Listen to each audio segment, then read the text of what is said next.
आचार्य द्रोण ने सभी पांडवों और कौरवों को एक साथ शिक्षा दी थी। सबको शिक्षा देने के उपरांत फिर परीक्षा की घड़ी आई।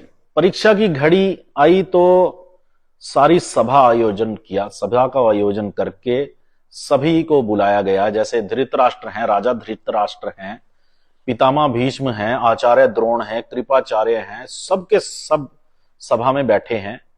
ये एक एक तरह की रंगशाला है, सभा का आयोजन है, जिसमें पूरी की पूरी राजधानी के निवासियों को बुलाया गया।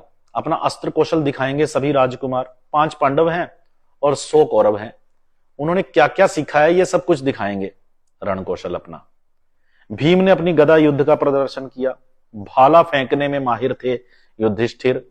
नकुल सहदेव तलवार की कला में निपुण थे और धनुष बाण भी चला लेते थे।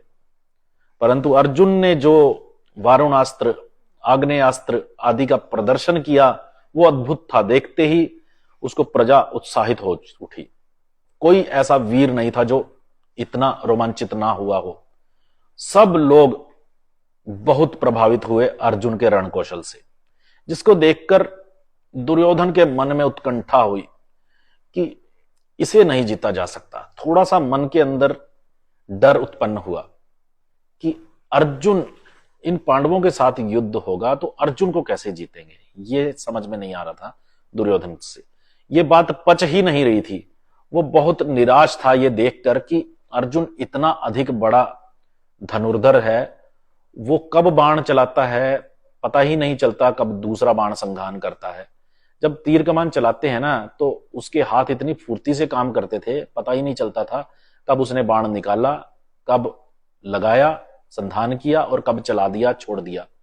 अनेक बाण एक साथ चला लेते थे अर्जुन। और अर्जुन कभी यहां है, कभी वहां है, कभी वहां है, कभी वहां है।